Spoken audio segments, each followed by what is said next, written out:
from our nation's capital, JBS presents exclusive coverage of the Citizens Commission on National Security Symposium on the U.S.-Israeli alliance and its national security implications.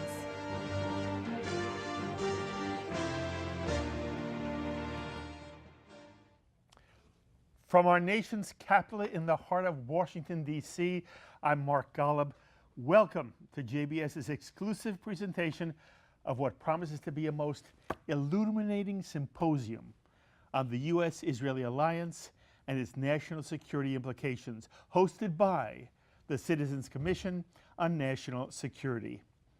And if you're watching this telecast on Tuesday afternoon or evening, February 26th, we're coming to you live from the beautiful studios of Interface Media here in downtown Washington. And this symposium has some wonderful array of speakers for us to learn from, including later on Alan Dershowitz, former Israeli Ambassador Yoram Ettinger, three-star Lieutenant General Tom McInerney, just to name a few. And all the people you're about to hear on this program are all most knowledgeable and insightful observers of international affairs pertaining to the Middle East and to the special strategic relationship between the United States and Israel. By the way, they also happen to be most lovely people who care passionately about the well-being of the United States and of the state of Israel.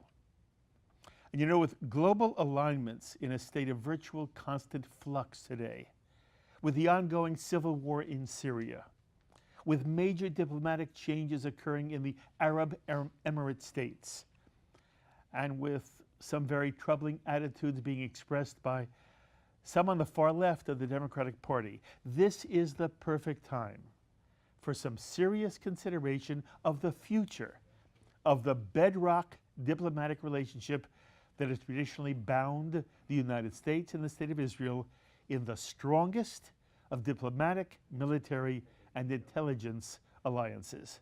So thank you for joining us on JBS for this special telecast. And the creative force behind this symposium is the outstanding founding executive director and editor of the Citizens Commission on National Security. He's also a highly esteemed journalist, started out years ago with the Jewish Herald Voice. He's a successful TV producer whose documentaries you may have seen on PBS stations throughout America, including his award-winning Fighting Words, a tale of how liberals created neoconservatism. He also produced the weekly PBS series Think Tank with Ben Wattenberg, and he's a wonderful human being and now a very dear friend. So to set the context of the panels and speakers you're about to hear, and to moderate our first panel, it's a great honor for me to introduce you to our host for this symposium, Roger Aronoff. Thank you, Rabbi Golub. It's a great honor to be with you today and your incredible JBS network. What you've done in building this network is such an amazing achievement. I hope people realize how monumental an accomplishment it really is. Thank you for tuning in, everyone, today to see the first of many such events put on by our Citizens Commission on National Security. Today we are talking about the U.S.-Israeli alliance and its national security implications. But in the future, we plan to confront many issues that impact America's national security. Among those, a secure border and illegal immigration. Is China a national security threat? What about election integrity? Is global warming really a national security threat?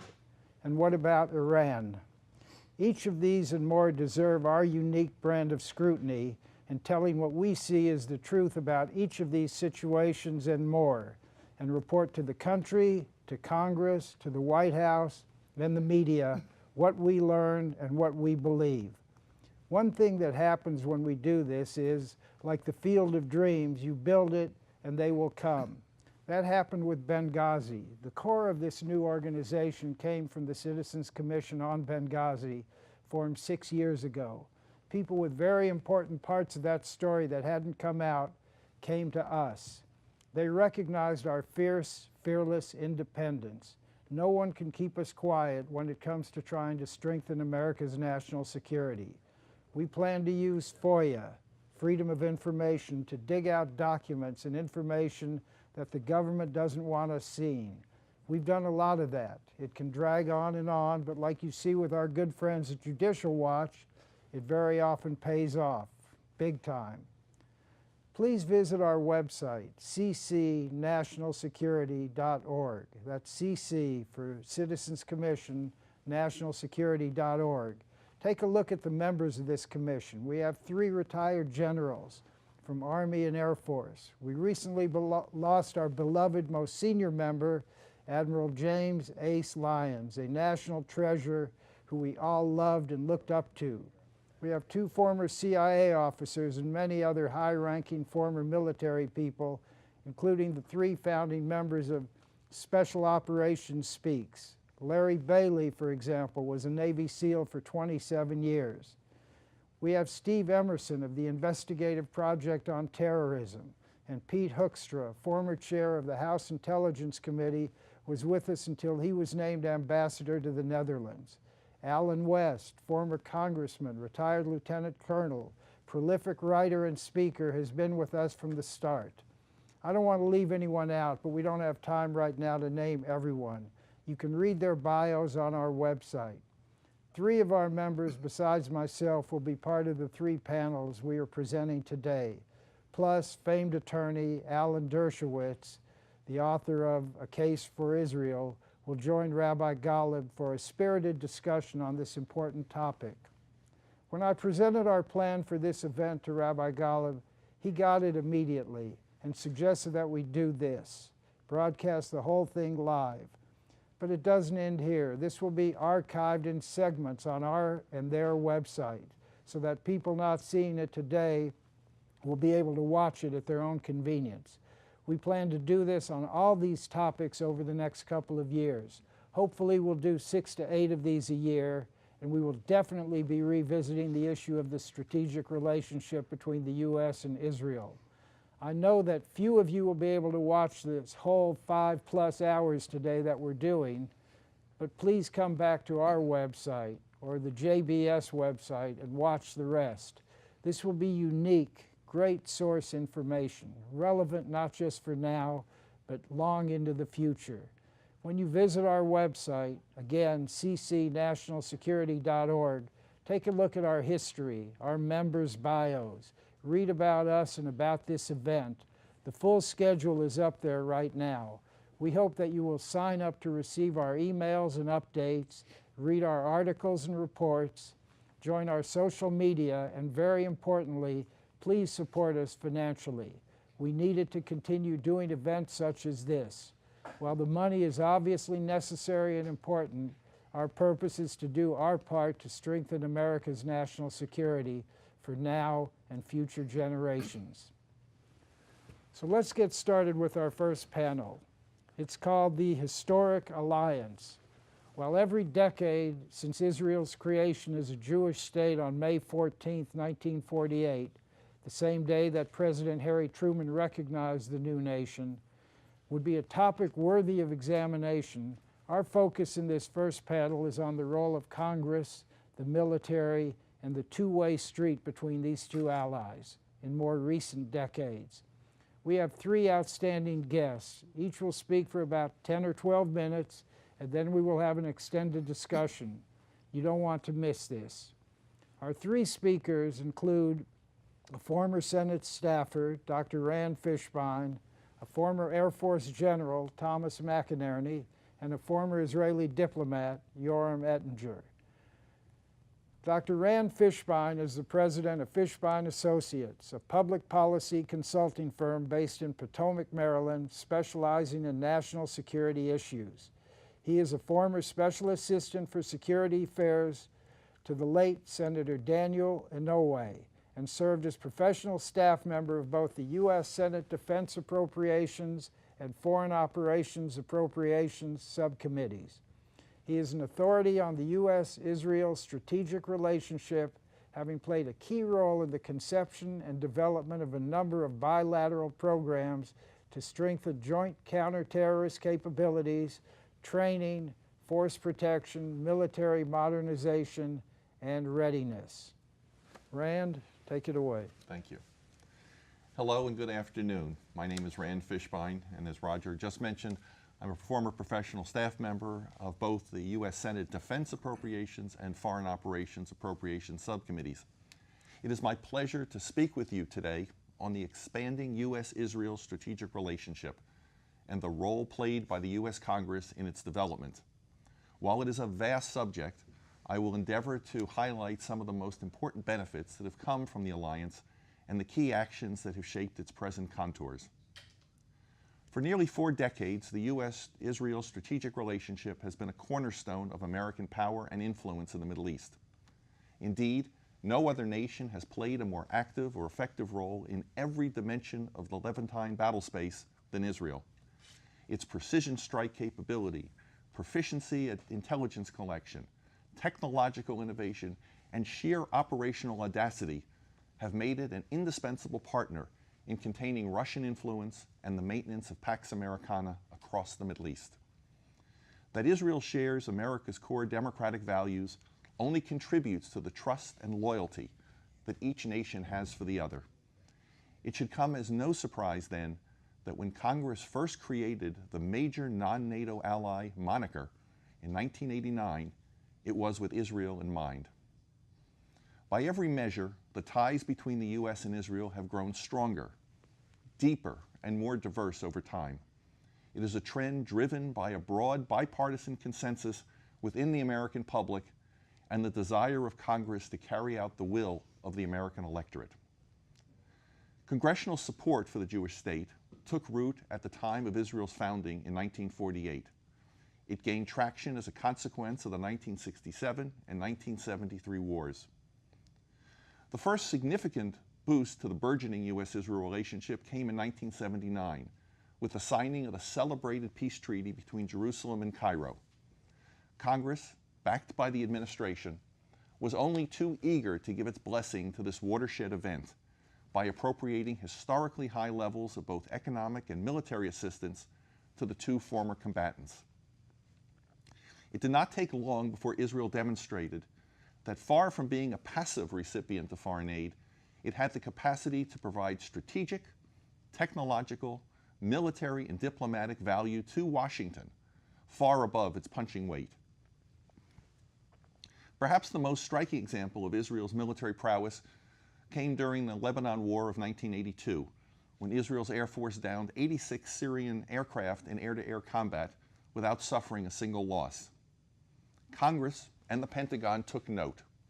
Israel demonstrated not only the superiority of U.S. air and ground systems, but also its agility, tactical agility, piloting skills, and ability to develop indigenous upgrades to much of the U.S. equipment it had acquired. Later, many of its weapon upgrades were put to use by both American and Arab forces during the first Gulf War of 1991. The stage was thus set for what has become a wellspring of joint programs between the U.S. and Israel that have sparked the technology and operations revolution and brought benefits to all branches of the U.S. military and the Israeli military. Some have even helped to redefine warfighting doctrine in the Middle East. Here are just 5 noteworthy statutes that have catalyzed enhanced cooperation. First, the FY92 DoD Appropriations Act made $15 million available to enable U.S. naval warships to transit Haifa Harbor, an important port of call for reprovisioning, repair, and shore leave. The act also directed the Army to conduct a feasibility study that led to joint helicopter and heavy mechanized training between Israeli units and American forces based in Europe. Most notably, though, Israel was invited to participate in the U.S. Air Force's Overseas Workload Program. This program enables U.S. fighters based in Europe to be maintained by certified local contractors rather than being flown back to a depot in the U.S. at great cost. In recognition of Israel's extensive combat experience operating U.S. fighters and its familiarity with their care and maintenance, Congress took the bold step of designating Israel a European nation so that it could compete for work under the program. In a free and open competition to maintain U.S. Air Force F-15s, Israeli industry performed under budget and ahead of schedule, saving the U.S. taxpayer millions of dollars and significantly improving their operational readiness. Second, the United States-Israel Strategic Partnership Act of 2013 recognized the progress Israel has made in the fields of energy, water, homeland security, and alternative fuel technologies, and authorized the President to increase cooperation on research, development, and commercialization projects. Third, under the United States-Israel Strategic Partnership Act of 2014, Congress authorized an increase in the amount of U.S. war material stockpiled in Israel to $1.8 billion. These war reserves support the forward deployment of U.S. forces to the Middle East, but may also be released to Israel in an emergency upon the direction of the American president. The act also authorizes the U.S. to provide Israel with defense articles and defense services, including missile and missile defense capabilities, including Iron Dome, security and intelligence cooperation, and an expanded role for NATO. The fourth statute, the Partnering to Detect and Defeat Tunnels Act of 2015, directed the U.S. Secretary of Defense, in cooperation with the Secretaries of State and Homeland Security, to enter into an agreement with Israel to develop, test, and deploy technologies to detect, map, and neutralize underground tunnels that threaten the United States or Israel. And fifth, the National Defense Authorization Act for fiscal year 2017 authorized the Secretary of Defense to establish a joint program with Israel to develop a directed energy weapons capability. Under this new initiative, the two countries were encouraged to explore ways to harness the power of lasers to detect and defeat ballistic missiles, cruise missiles, unmanned aerial vehicles, mortars, and improvised explosive devices that threaten the United States, deployed forces of the U.S., and Israel. Yet there is perhaps no action taken that better exemplifies Washington's commitment to Israel's security than the American promise to maintain the qualitative military edge, the QME, of the Jewish state. This pledge, unique among all of America's allies, ensures that Washington will see to it that Israel has the tactical and technological means to deter or defeat any conventional adversary or combination of adversaries of superior strength in both numbers and firepower. This promise has been reaffirmed by every American president since Lyndon Johnson. In 2008, the QME was codified into law for the first time. No less than 11 subsequent statutes recommit the U.S. to maintaining Israel's qualitative military edge, and in a host of new and mutually beneficial ways. Today, Israeli industry has cooperative research and development relationships with some of America's largest military contractors to market and sustain mission-specific enhancements to many American weapons platforms. The same is true in the government-to-government sphere. In 1992, Congress overrode strong objections from the administration and directed the President to include several close allies, including Israel, in the activities of the Technical Support Working Group, the TSWG. The TSWG is a joint State Department DoD office responsible for developing some of our nation's most advanced technologies to detect and thwart attacks on civilian and military assets around the globe.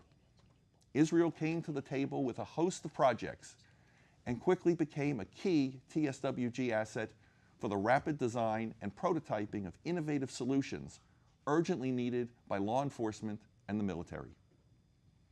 Where Congress has been particularly supportive is in promoting bilateral cooperation in the fields of missile defense and active protection measures, providing both developmental funding on a cost-sharing basis and acquisition funding as necessary for an array of technologies urgently needed by both militaries. Several of the most high-profile examples include the following. The Arrow. Following the signing of the 1986 MOU, the U.S. and Israel embarked on the joint development of 3 successive versions of the Arrow ballistic missile interceptor and its companion radar. Today, the Arrow is the only family of interceptors capable of addressing low, medium, and upper-tier missile threats. Arrow 3 is purported to have an anti-satellite capability as well. And then there's the Iron Dome. Just last month, the Pentagon agreed to the purchase of 2 Iron Dome batteries from Israel and its manufacturer, Rafael, at the first step in providing American soldiers with an interim defense against cruise missiles.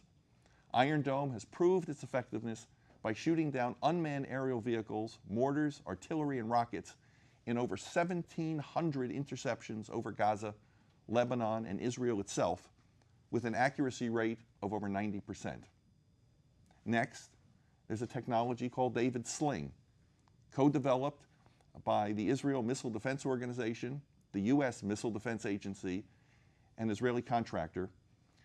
David Sling is intended to enhance the second tier of Israel's theater missile defense system. Its Stunner missile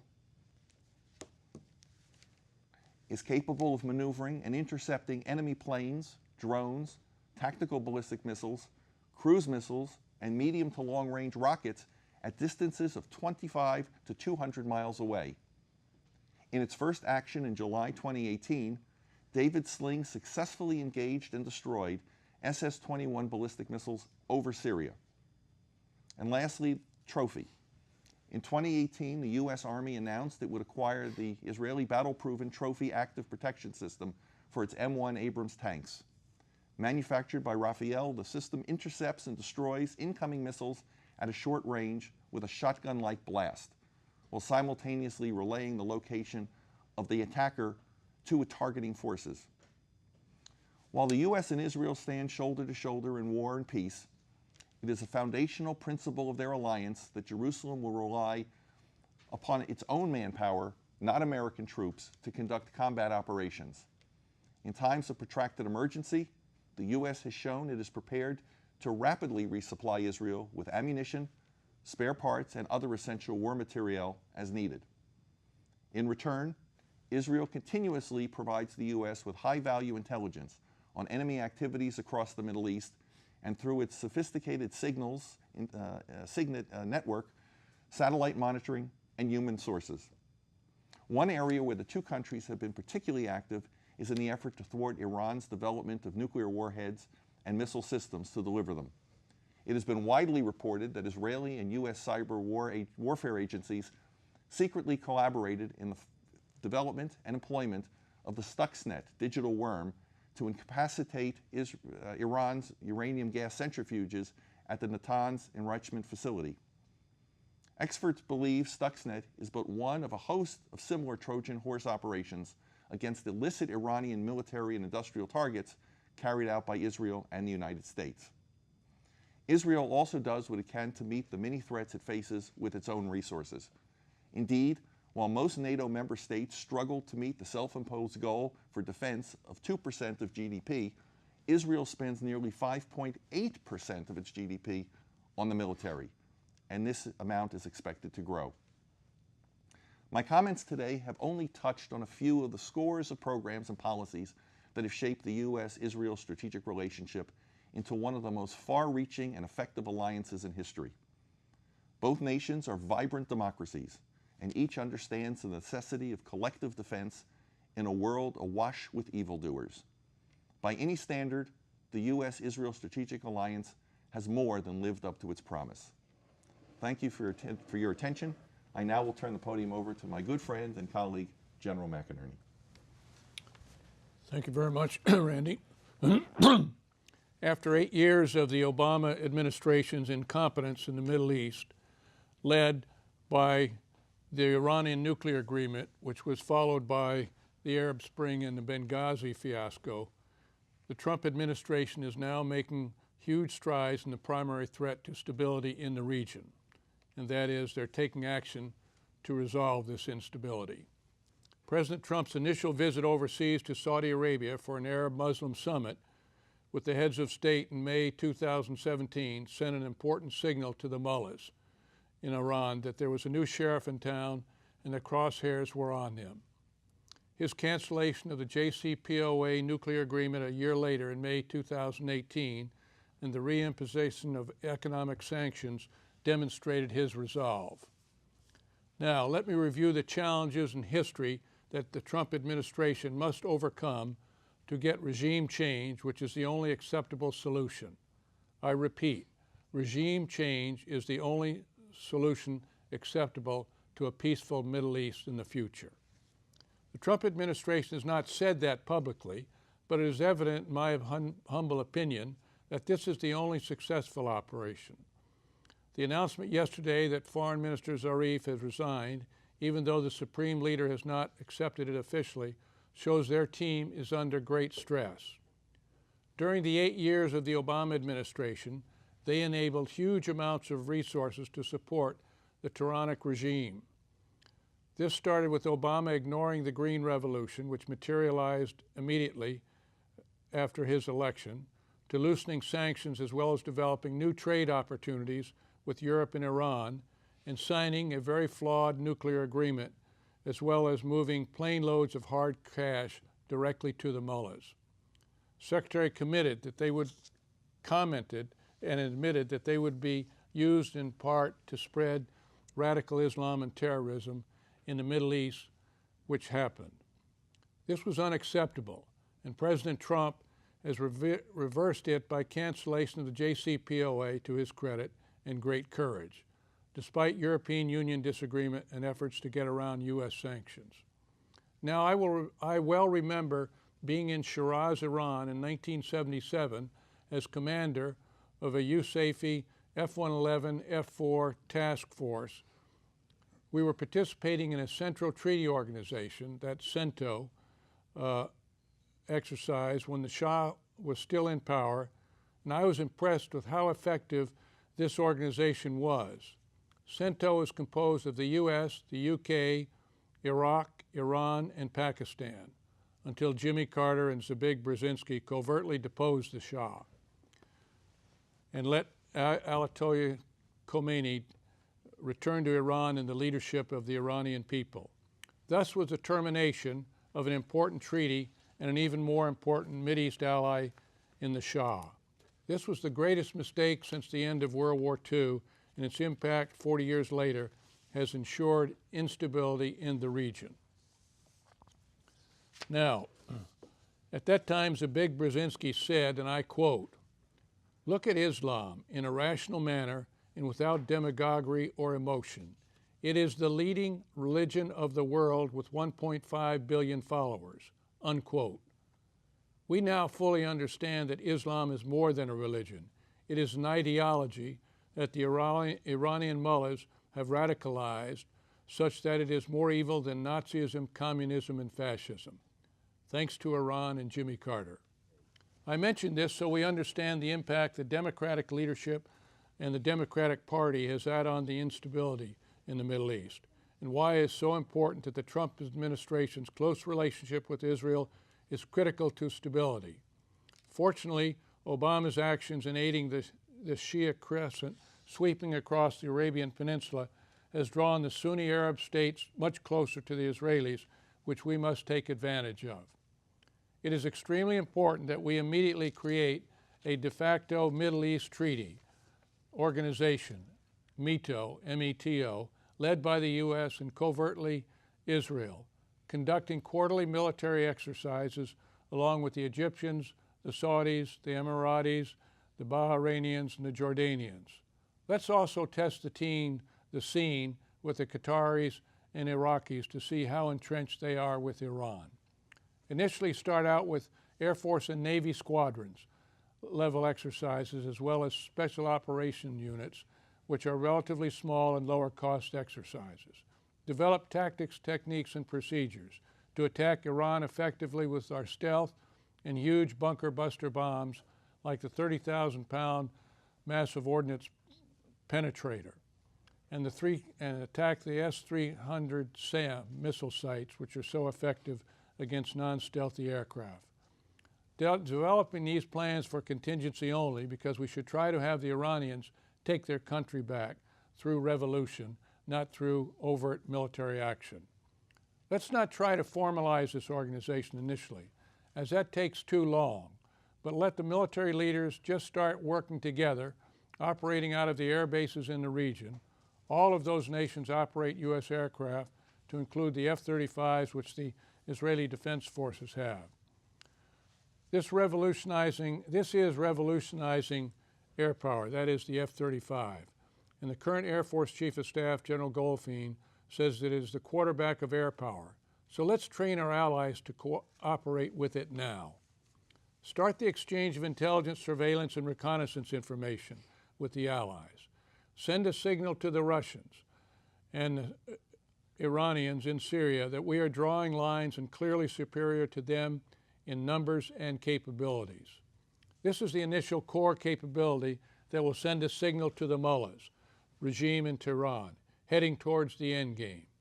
The Trump administration's stiff sanctions are having a definite impact despite the European Union's efforts to get around them and continue the nuclear agreement.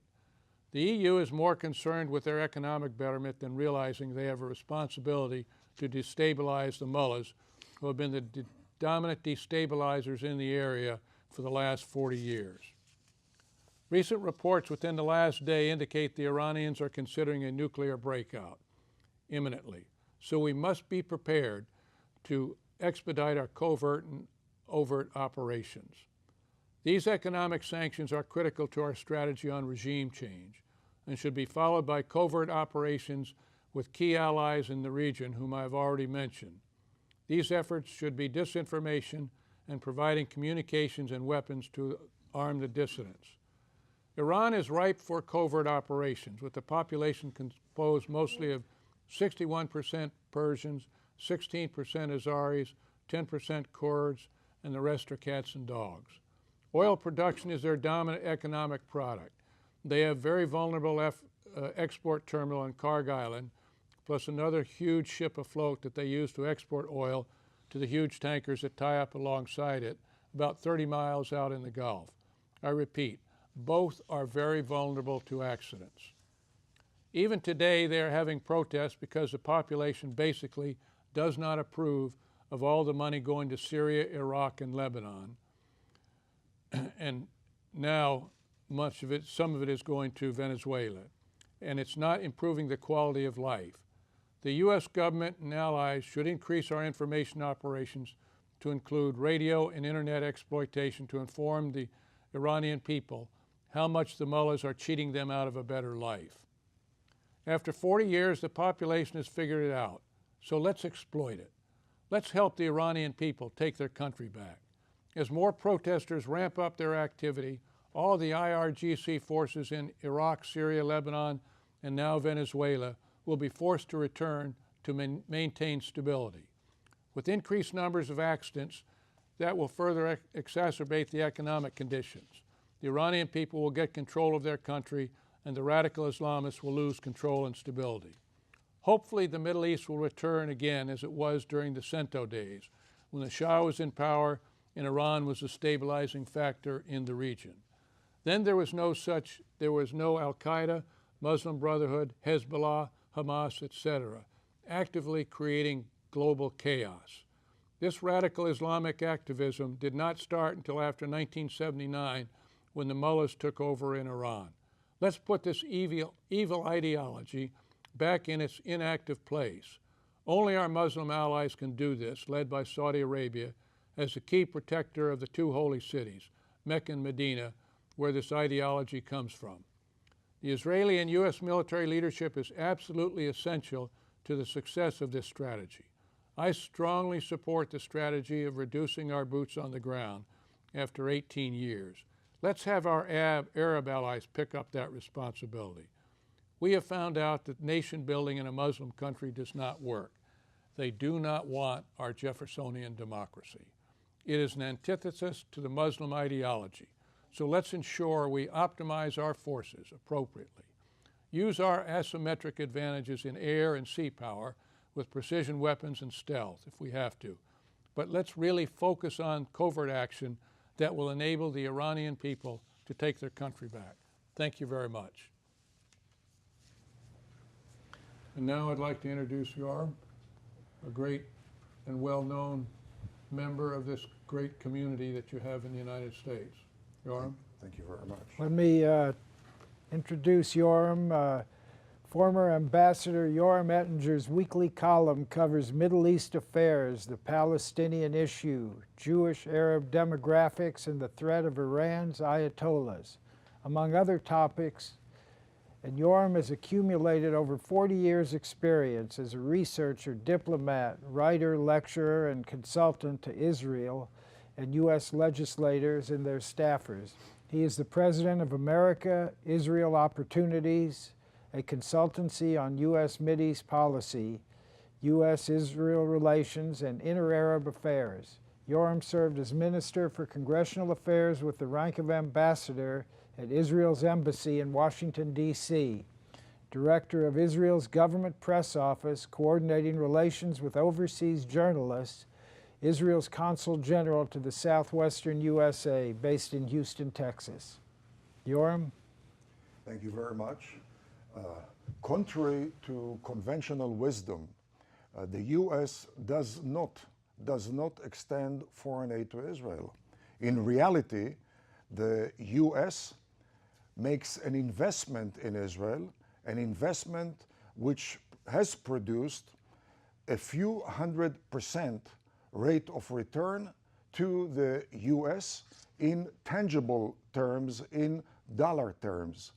For example, Israel has been a most grateful recipient of some hundreds of American military systems. However, we use those systems in the battlefield. We do share with the manufacturers of those systems our lessons, which have spared the American defense industry mega billion-dollar worth of research and development, 10, 20 years of research and development, has therefore enhanced competitiveness of the American products in the global market, and that has led to expansion of the employment base in the United States. For example, I paid a visit years ago to the Lockheed Martin plant in Fort Worth, Texas, and was hosted by the plant manager who showed me the facilities producing the F-16 and currently also the F-35. He introduced me to a group he referred to as the ACE team in the plant. That's a group of Israeli Air Force men. And according to the plant manager, those people, those members of the ACE team, receive every single day lessons drawn by Israeli pilots flying the F-16. And as I was told, unlike the vast majority of American combat pilots who do not fly every day under do-or-die state of mind, as far as Israel's Air Force men, every single takeoff, be it training or operations, is a do-or-die type of takeoff. We are always within range of enemy's radar and enemy's missile. Pilots who fly under do-or-die state of mind tend to stretch the capabilities of the American hardware, the F-15, F-16, F-35, I was told, to a much larger degree than do American pilots who do not fly under do-or-die constraints or state of mind. I was told by the plant manager of the F-16 that those lessons shared with the manufacturer, they have saved the manufacturer anywhere between 10 and 20 years of research and development. It has enhanced dramatically the competitiveness of the F-16 and currently the F-35 in the global market, and that has expanded the employment base of the manufacturer of the F-16 and the F-35. There are hundreds of similar military systems manufactured by the U.S. Certainly, one can talk about the F-15 as well. And as I was told by the plant manager of Lockheed Martin, the lessons drawn by Israeli pilots transferred to the manufacturer have been responsible for well over 600 modifications, upgrades of the current generation of the F-16. When I asked him if he could attach a dollar sign to those 600 plus modifications, the response was, and that's a quote, "It is ballpark mega billion-dollar bonanza to the manufacturer." I can assume that McDonnell Douglas in Missouri which manufactures the F-15, has benefited in a similar mega billion-dollar manner. And certainly we're talking about helicopters, we talk about missile launchers, tanks, armed personnel carriers, various robot technologies, equipment, all of which we are grateful to the US for receiving them, but all of which we deal in our own battle-tested laboratory and transmit to the Americans lessons drawn by using them, which renders unique benefit to our allies, the USA. I paid a visit to the office of then Congressman Zach Wamp from Chattanooga, Tennessee. And according to Congressman Wamp, who was at that time senior member of the House Committee on Homeland Security, the Northrop Grumman plant in his district in Chattanooga, Tennessee, manufactures a robot which neutralizes explosives. When a few years ago Israel announced its choice of that robot, according to the congressman, it had an effect of a AAA store getting into a new shopping center. Everybody in the world realizes if Israel buys that robot, probably it must be the best. And as a result, according to the congressman, the exports of that plant surged upward. According to the congressman, their bi-weekly telephone conference between the users in Israel and the plant manufacturing the robot. Those telephone conferences transmit lessons drawn by Israeli users. That type of dialogue has produced many more enhancements, which once again has caused the competitiveness of the American products to be enhanced. That surged further the exports out of the district in the state of Tennessee, which has given rise to expanded employment, complement of the unique collaboration between the US, the by far the senior partner, and Israel, the junior partner. We're talking about the late late General Alexander Haig, who was at one time the Supreme Commander of NATO forces, later on Secretary of State of the United States. According to the late General Alexander Haig, who was one of the top supporters of enhanced cooperation between US and Israel, Israel constitutes the largest American aircraft carrier, which doesn't require a single American on board, which is deployed in a most critical area for America's vital national security and economic interest, and cannot be sunk. And should there be no Israel in the Middle East, then the US would have to deploy few more real aircraft carriers to the Indian Ocean, Red Sea, Eastern Mediterranean, to deploy few more thousand of military personnel, army units to the Middle East, all of which would have cost the American taxpayers anywhere between $15 and $20 billion every single year, all of which has been spared by the posture of deterrence of the Jewish state and its unique collaboration with the United States. Former Chief of Air Force Intelligence, General George Keegan, used to refer to Israel as the country of 5 CIAs.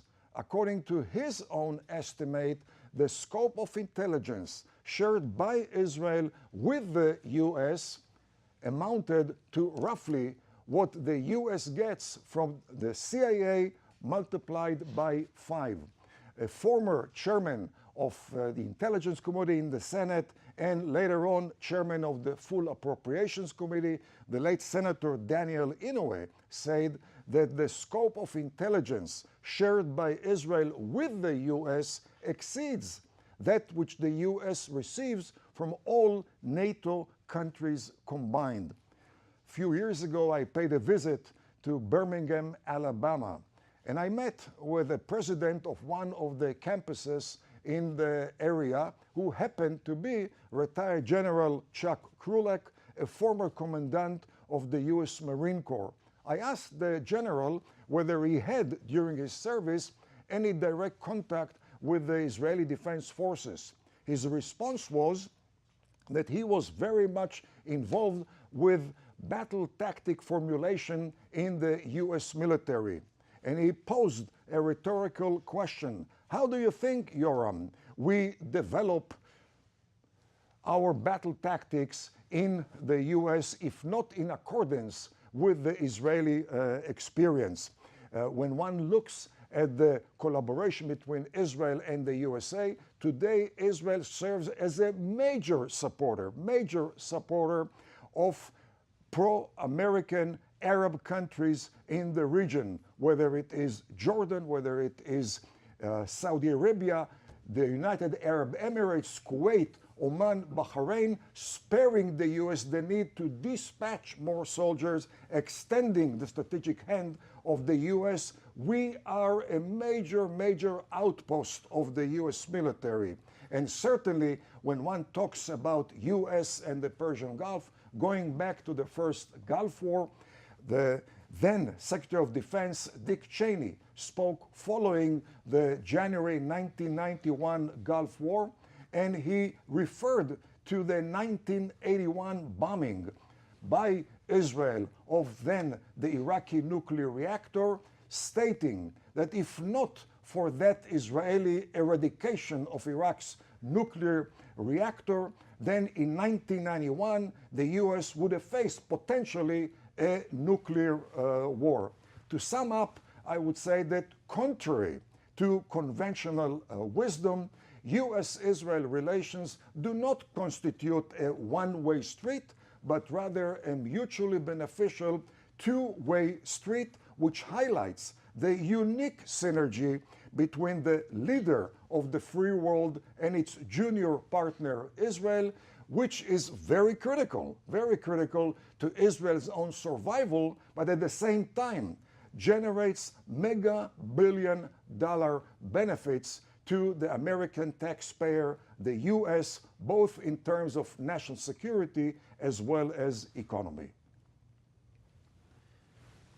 Brilliant analysis on all three of your parts. This is great stuff, really fascinating. So I'm going to throw some questions out there. Generally, I will ask someone in particular, and any of you can respond as well. My first question is for you, Tom. How do you feel the U.S. should react to or address Russian presence in Syria as it's growing, and particularly the S-300 missile that they have? And how much of a threat is that to Israel and to the U.S.? Well, the S-300 is a very formidable missile, and we must be very cognizant of its capabilities. At the same time, with it operating over there on a daily basis, our Israeli allies are picking up valuable amounts of information, which are very beneficial to us. But we recognize that it is formidable, and we will develop, as I say, tactics, techniques, and procedures operating with it. With reference to your question on Russia, we must be extremely careful.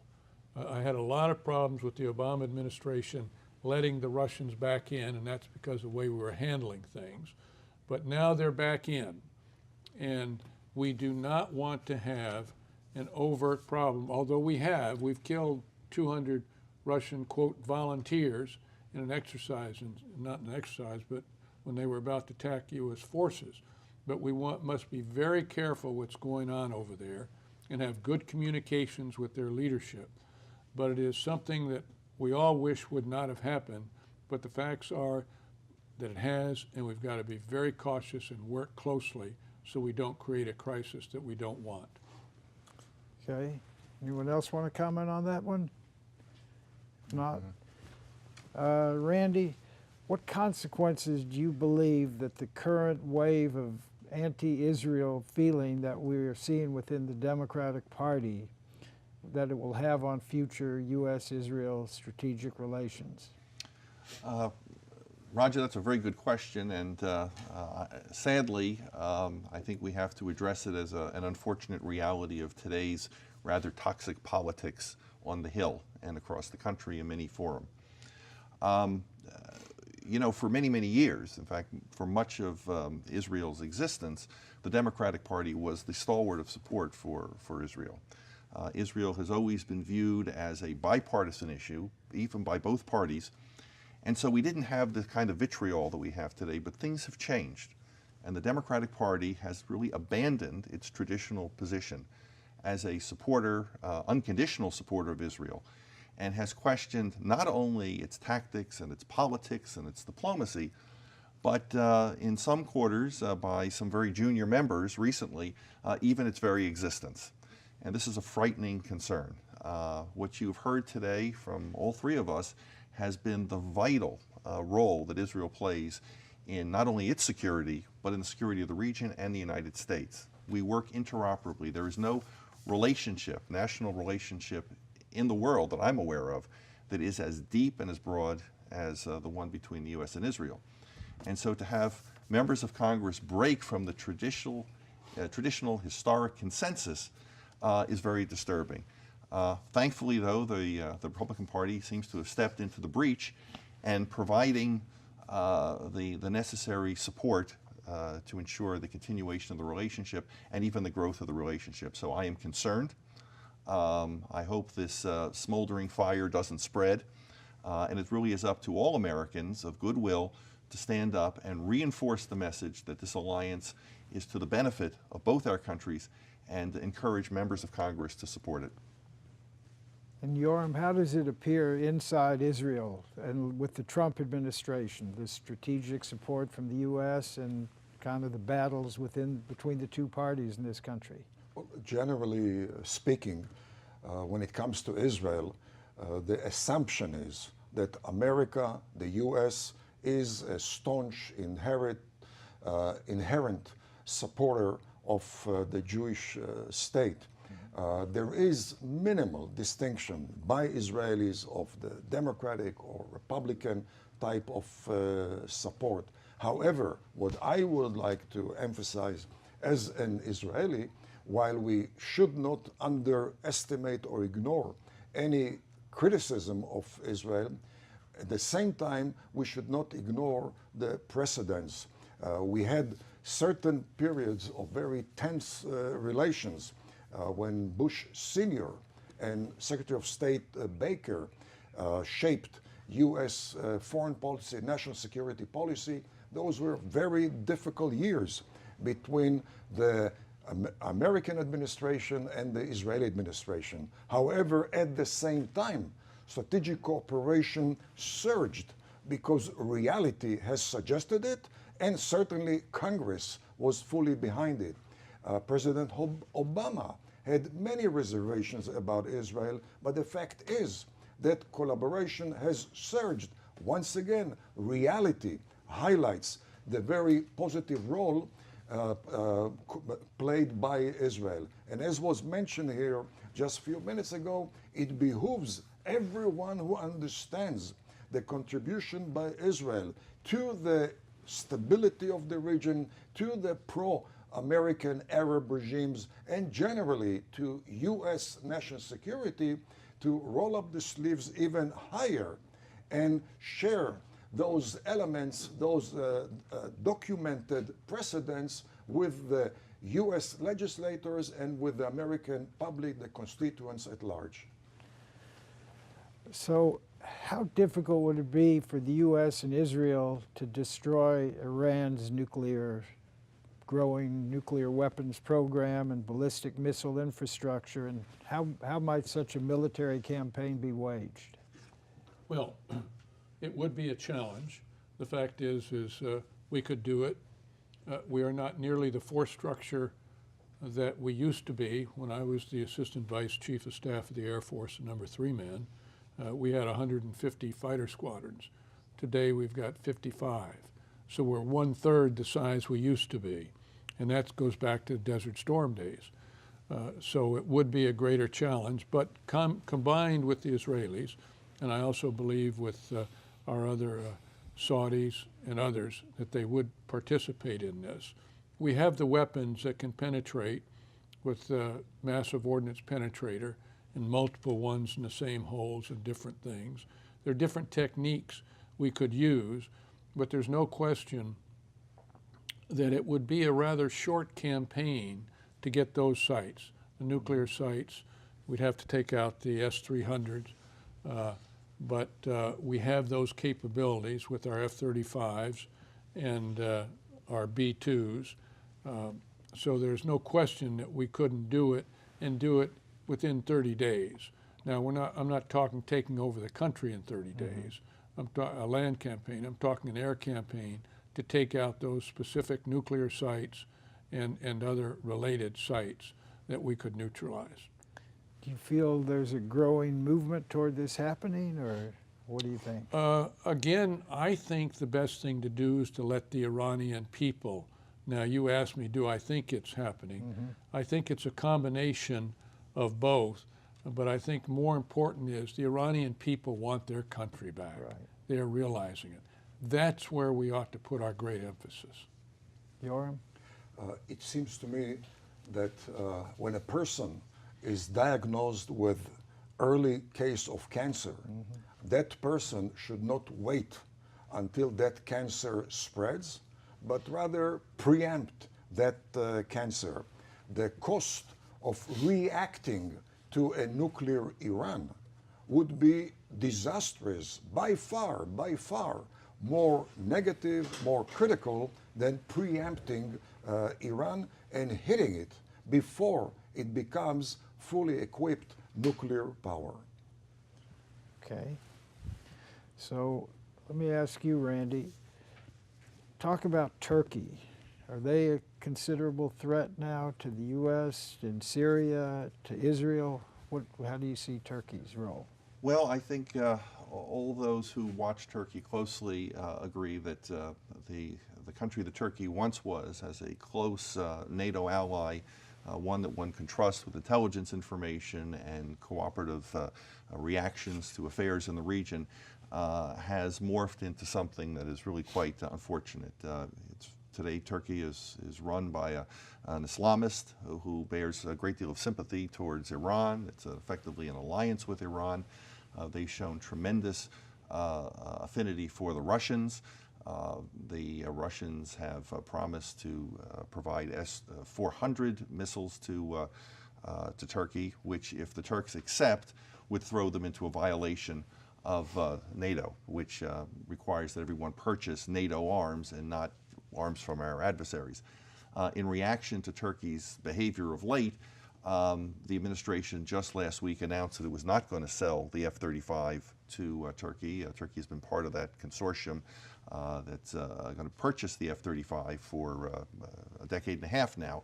And so this is quite a blow, both to the program as well as it is to Turkey. But it demonstrates that at the highest levels of the United States government, that we now feel that Turkey is not a reliable ally. And of course, to provide a technology to essentially an adversary state that has so much high-level, state-of-the-art technology in it would really effectively be giving the Russians and possibly other adversaries of the U.S. Some of our greatest secrets. So I support the administration's decision. I think it's a wise decision. And hopefully, over the next few years, Turkey will mend its ways. Hopefully a new government one day will come into power that will resume the close relationship that we had.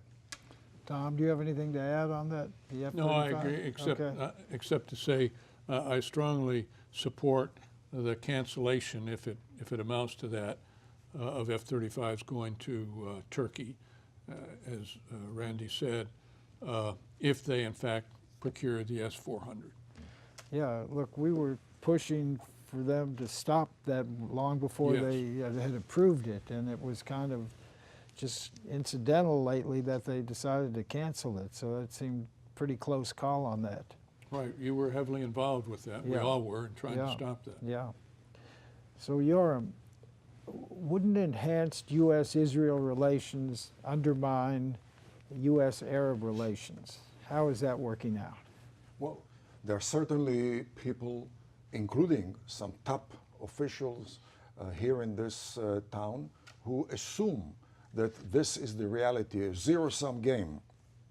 If you improve U.S.-Israel ties, then that supposedly undermines U.S.-Arab ties. But this reflects a very superficial view of the Middle East and America's interest, and the proof is in the pudding. The proof is in the pudding because today we are talking about all-time high strategic cooperation and increasingly commercial cooperation between Israel and Saudi Arabia, Israel and Abu Dhabi, Israel and Dubai, Israel Bahrain, Israel Kuwait, Israel Oman, certainly Israel Jordan, Israel Egypt, while U.S. relation with those countries also is surging by the day.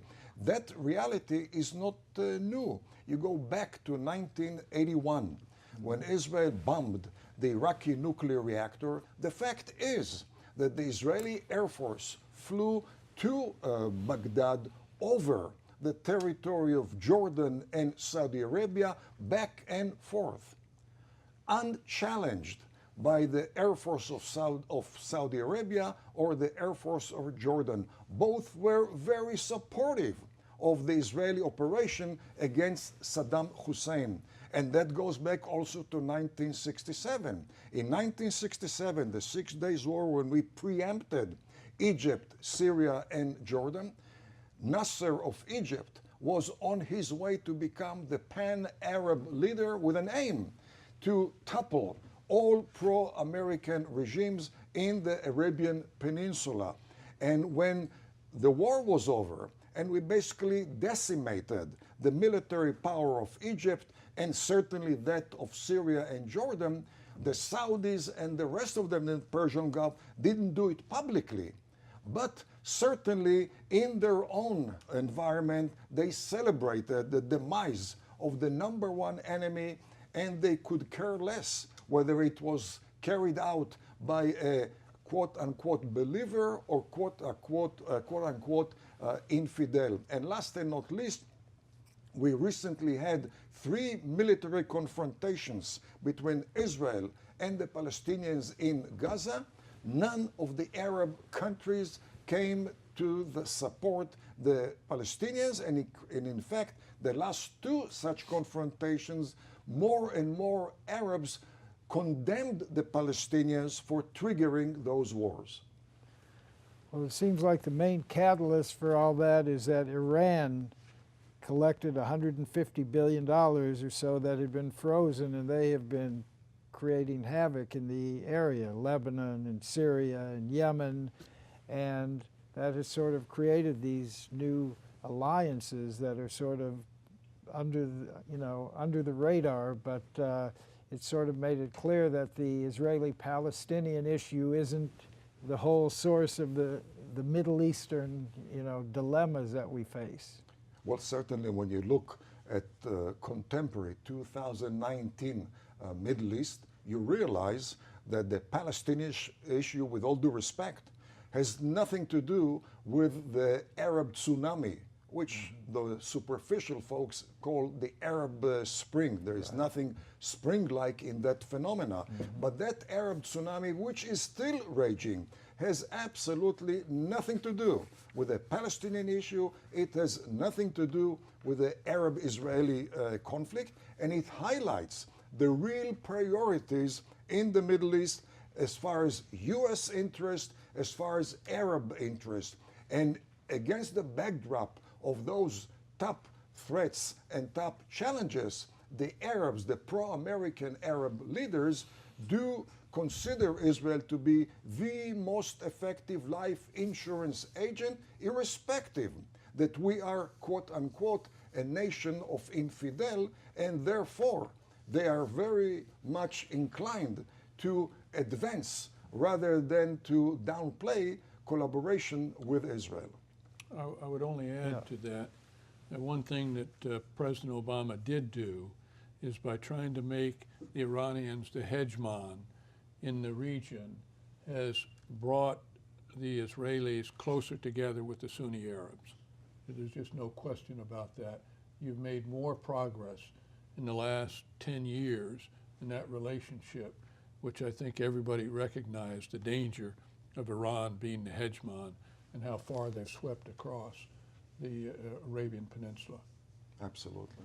Yeah. I would also like to make the point that, just to pivot off what's been said, is that the Iranian threat grows by the day. And it is not simply the fact that Iran has nuclear missiles, and for Israel that's an existential dilemma. But other nations want to follow suit in their own defense. Saudi Arabia and other nations in the region want to arm themselves similarly with nuclear weapons. So we have the beginnings of an arms race, and we don't know how that's going to end. Usually arms races don't end well. But when you're talking about nuclear weapons, you're talking about a region that could, at the spur of a moment, be up in flames. The most dangerous thing about the present situation is that reaction times have lessened to almost zero. If somebody decides to fire a ballistic missile with a nuclear warhead, that could be over Israel in minutes. You don't have time to get to shelters. You don't have time to maintain a defense. As I like to say, 2,000 years ago, when the Romans attacked the region, you could stand on a hilltop and you could watch them coming for 3 days, eat a sandwich, pack your bags, and leave without ever feeling the wrath of the Romans. Today, you don't have that luxury. So time as a variable in our national security policy has to rate, in my mind, at the top of the list of concerns. Unless we deal with these threats preemptively or in ways in which they will be lessened, we all live effectively with a gun pointed to our heads. And it's not just Israel, but the entire region is affected. Well, one of the things that Trump did is he pulled out of that deal, which almost no U.S. president or anyone else running for office would have really done, it seems like. And it was a bold move. And as I've often pointed out, there was never a signed deal in the first place. So pulling out of an unsigned deal is, you know, something to behold. But so what has the reaction around the world been to that compared to what it seemed like before he actually pulled the trigger on that and said, we're out? And then he's been trying to get Europe to go along with it. And so I mean, the fear was that, well, if we pull out, Iran is just going to start enriching more uranium, immediately building nuclear weapons and all that. So what has been the actual effect of this? Well, we don't know yet. We do know that the Europeans did not like us pulling out, and but they didn't fully understand it because they had different interests. Ours are a deterrent value in how we prevent them from getting nuclear weapons, although that agreement, you know, let them get it in 10 years, so modernized. So it wasn't really, it kicked the can down the road. But the question is, and I'm not sure when you said they have nuclear missiles, if you meant that, Rand, or... Well, they have ballistic missiles, and have they're developing nuclear weapons, and we don't know precisely the extent to which they have them today. But if they go full bore, it could be a matter of months. We do know that the North Koreans were testing the missiles for the Iranians.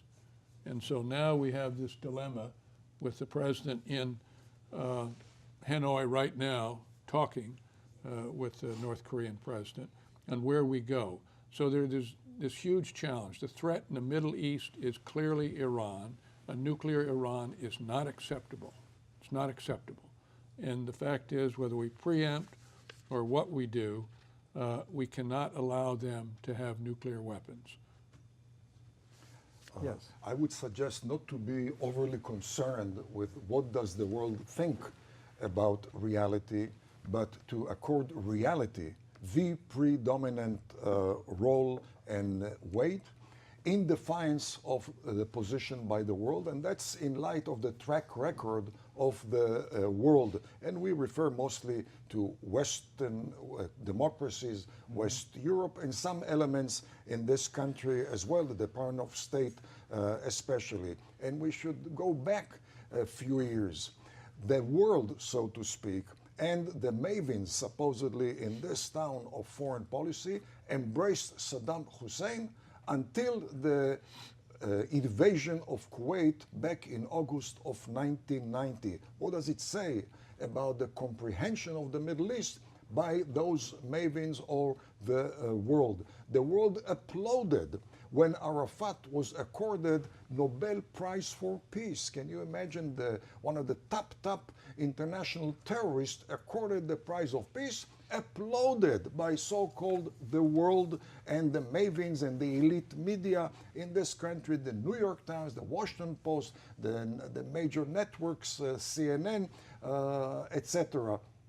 And certainly, when we talk about Iran of today, let's remember how the so-called world and the mavens welcomed Ayatollah Khomeini, supposedly the old man, the opposition in Paris, coming back to Iran, replacing the supposed dictator, ruthless dictator, the Shah of Iran, which, by the way, was probably the best thing ever the U.S. had in the Persian Gulf. And last and not least, Egypt.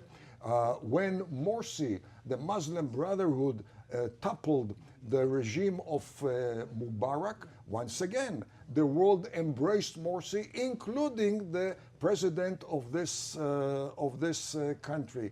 And therefore, my suggestion is to listen to the world, but certainly not to accord it more power than it deserves based on its very failed track record.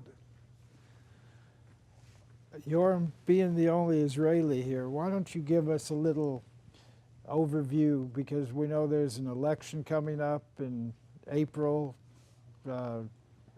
Netanyahu is up again, and there's new opposition that has emerged. Give us a little political analysis. What's going on in Israel? What do you think is going to happen, and how will that affect relations here? Well, I have to plead guilty, so to speak.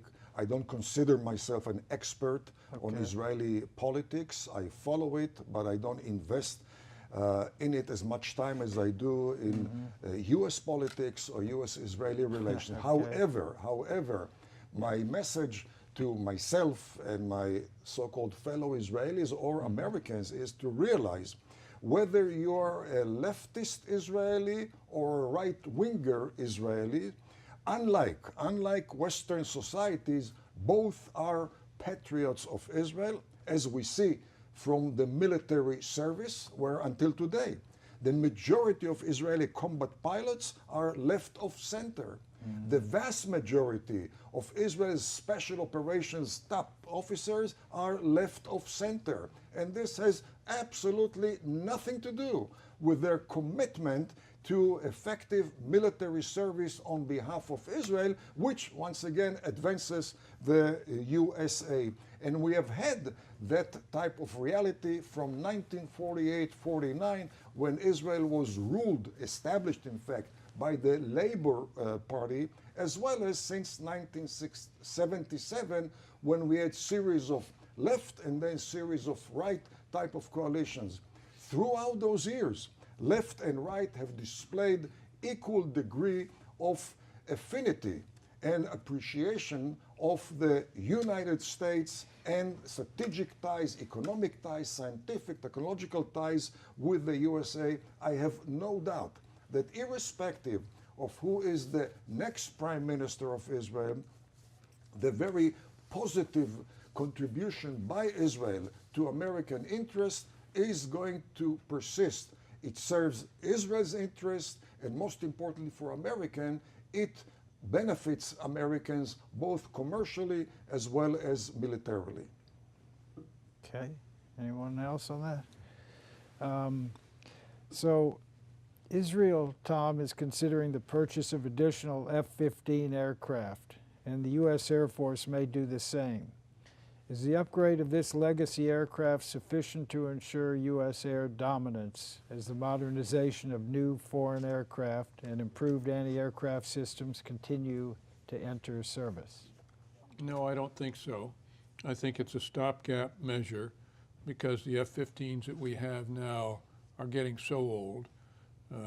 The in-commission rates when I was in active duty in the Air Force, and I had them undermined, were the F-15s were always at 80%, never below 80% and above. The F-16s were 90%, above, as were the A-10s. Those numbers are down in the 50% areas. So the airplanes are getting old, and I think this is a stopgap measure, but and I think it's a small buy to keep the production facilities going for other allies, et cetera. Okay. Randy, you have any thoughts on that one? Well, I would agree, and you know, one always has to be worried about readiness rates, and so I think the administration is wise to be putting more money into operations and maintenance, particularly for the Air Force. But all the services have suffered from the incessant wars that we've had that have gone on for decades, that have worn down not just people, but they've worn down the equipment to a very concerning level. So we really have to recapitalize both our ground forces and our air forces and naval forces, where the number of boats has gone to perilously low levels over the last several decades. So I think it's wise, as a nation, we need to all support, regardless of where we are on the political spectrum, the recapitalization of our military.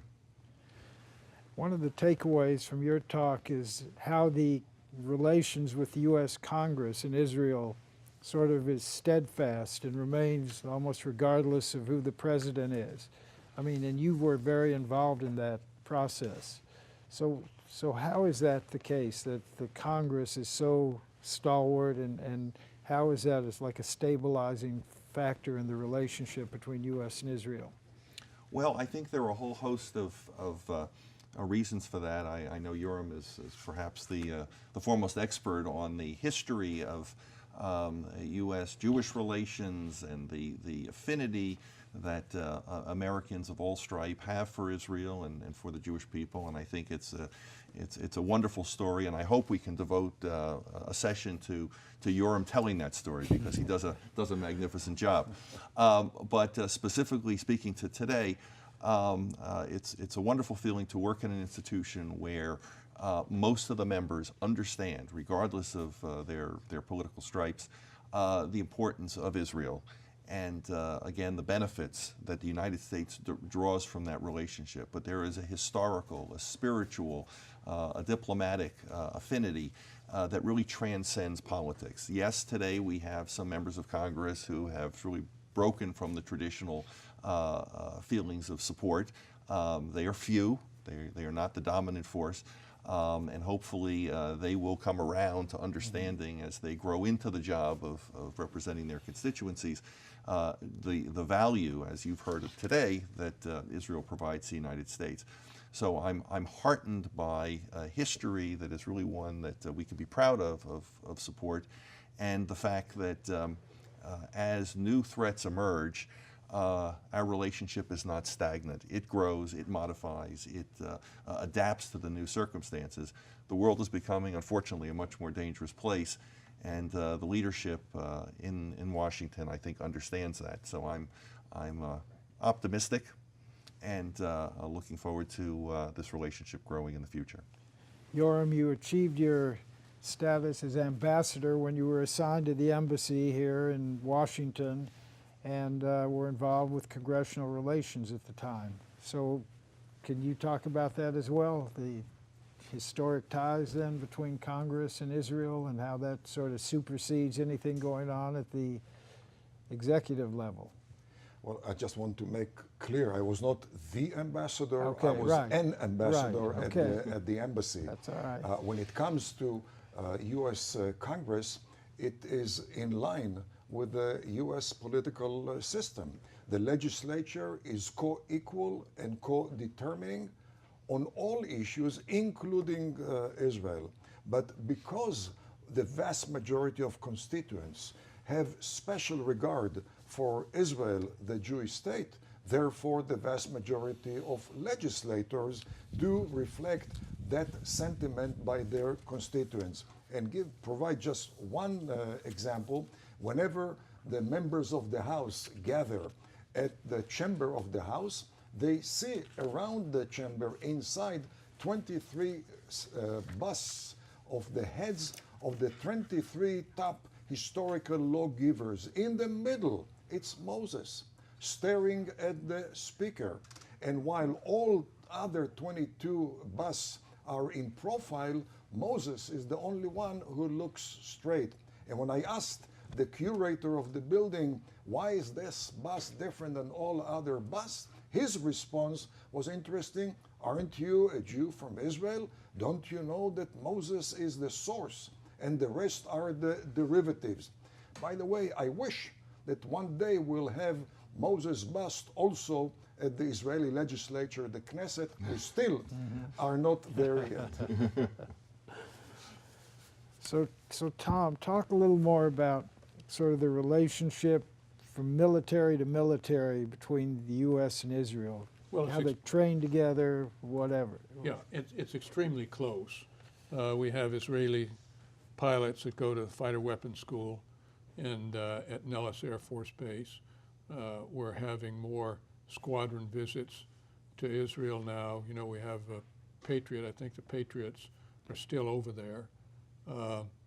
And the organization with the F-35, the head of OT&E in the United States has been over there, visited them. And so these relationships that I would like to see with more exercises, as I mentioned in my talks, are very good, but they can be better, because if we do have to, and I don't particularly want to, but if we do have to, we cannot afford a breakout of the Iranians. And so we would have to take action. And it would be more than just the U.S. and Israel. It would be the Saudis and other allies there, Emiratis, et cetera. But the fact is, so that means we'd have to have closer coordination on the air tasking order, intelligence, and a whole host of things. It's a good core right now, but it's not where we want to be. And as you're kind of indicating, there is that danger that they could break out on us, and that we would have to take action on it. There's just no question in my mind about it. But it's a very good relationship, and they love the F-35. They're changing the whole way they do things because of the F-35, and that's a good sign. So overall, the impact of the U.S. having moved its embassy to Jerusalem, what has been the impact, the major impact of that? Well, I think it has enhanced the U.S. posture of deterrence in the Middle East. Until that relocation, the perception, and rightly so, was that the U.S. is deterred by rogue Arab pressure. The U.S. is afraid of threats of Arab Islamic terrorism. And once the U.S. decided to relocate the embassy to the capital of Israel, the message was very clear. We are not deterred by your threats. We are not deterred, and we're not motivated by our fear. That type of statement is essential for the U.S. to regain its posture also among Arabs in the Persian Gulf, Arabs in northern Africa, Arabs all over the Middle East. And while again it benefited Israeli interest, recognition of Israel's capital, but from the U.S. point of view, primarily this decision was in line with what's best for America. Well, this has been a fascinating conversation. Great talks by all of you, a lot of wonderful insights and knowledge and wisdom passed along here. And I just want to thank you all for this. It was wonderful. And with that, I'm going to toss it off to our host, Rabbi Mark Golub. Mark? Roger, gentlemen, that was wonderful. Thank you for giving us insights that we never hear anywhere else. Thank you. Kol hakavod to all of you. That is our first panel. Coming up in just a few moments, a second panel will address the peace plans and the peace process.